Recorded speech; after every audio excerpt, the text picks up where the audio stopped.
Bonjour, bienvenue sur leséchos.fr. Je suis avec Takis Kandilis, qui est le patron de Lagardère Entertainment, qui fédère tout un ensemble de sociétés de production.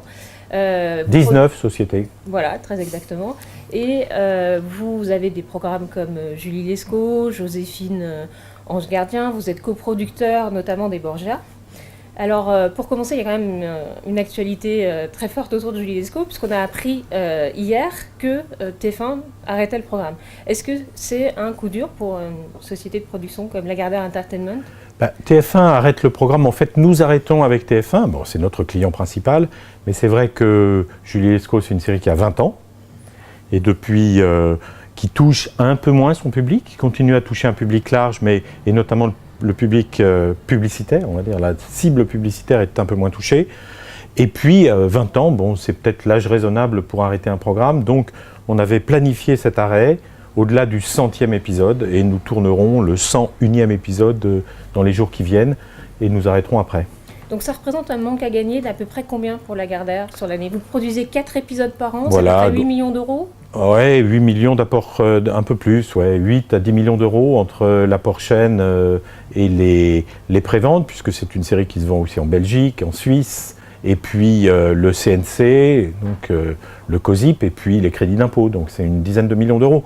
Mais si vous voulez, bon, nous, Lagardère, on est un gros groupe de production, puisqu'on est le premier groupe français, et donc on a l'habitude de réguler un peu nos cycles de production. Quand quelque chose marche ou s'arrête, bon, il y a d'autres choses qu'on a créées entre-temps qui nous permettent évidemment de suppléer à des problèmes qui seraient fatals si on était une petite société de production et que tout d'un coup notre principale source de financement et de chiffre d'affaires venait à s'arrêter.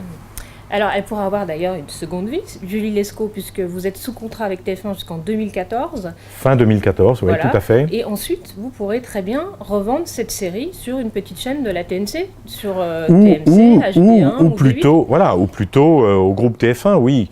On a fait un partenariat de 20 ans absolument extraordinaire. Donc, il est bien évident que c'est avec TF1 qu'on discute en premier lieu, mais il n'est pas rare de voir des séries qui ont eu un succès ou qui ont été créés par une chaîne, avoir un autre succès, ou en tout cas une autre durée de vie sur d'autres supports. Par contre, sur les programmes de flux, c'est-à-dire les émissions, les jeux, vous n'êtes pas encore très présent.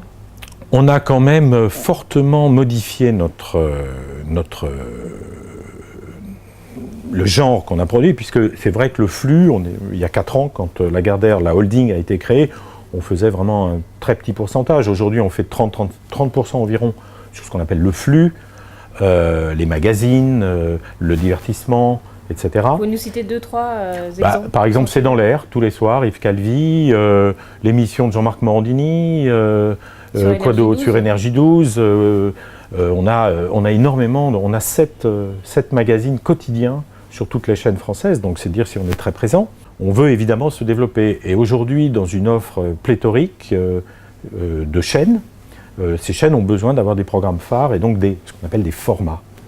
Koh-Lanta est un format, Star Academy est un format, La Nouvelle Star est un format évidemment.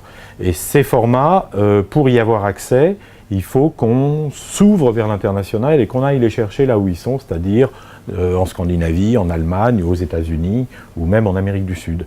Et donc c'est ce besoin qu'on a aujourd'hui de nous ouvrir vers le marché extérieur que nous poussons et sur lequel nous investissons très fortement. Vous pouvez nous donner un montant chiffré des investissements que vous seriez prêt à réaliser sur les programmes de flux ?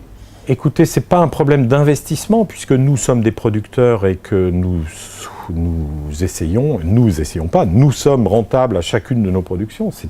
C'est les règles que le groupe nous a données et que nous respectons à la lettre. Mais c'est vrai que sur le développement et la recherche et développement, ce qu'on gagne par ailleurs nous permet d'aller nous développer, d'aller chercher, de prendre des options sur tel ou tel format. Ce n'est pas une science exacte. On peut prendre une option sur un format, la payer pendant 18 mois, 24 mois, 36 mois, et puis ne pas réussir à la vendre en France.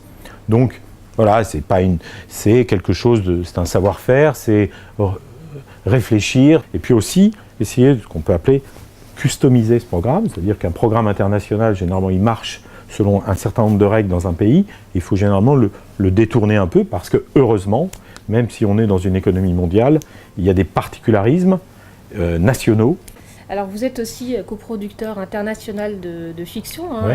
Vous avez coproduit les Borgia qui sont passés sur Canal+. On l'a même produit. Ouais. C'est une idée que nous avons eue, que nous avons montée, que nous avons vendue, prévendue. C'est un gros budget parce que c'est une trentaine de millions d'euros. Par saison, oui. Voilà, la deuxième saison est en train de passer sur Canal+. Ouais. Vous avez d'autres projets, je crois, en coproduction internationale. Est-ce que vous pouvez nous en dire un mot ? Déjà la saison 3 évidemment de Borgia, qu'on commencera le mois prochain en tournage, fin mai. Et puis on espère tourner une saison 2 de Transporteur, puisque c'est nous qui produisions avec M6 cette série. Et puis on a en développement plutôt avancé une série sur les pharaons, et sur Hatshepsut, qui est la seule femme pharaon qui existait en Égypte ancienne. Et donc ça, nous allons le faire avec les Allemands, les Italiens. Et puis on a une série avec Canal+ et les Suédois de la SVT, qui s'appelle Jour polaire. Voilà, on a une activité là aussi sur l'international qui est très soutenue. Merci beaucoup. Merci. À bientôt. Quant à nous, on se retrouve bientôt sur leséchos.fr. Merci.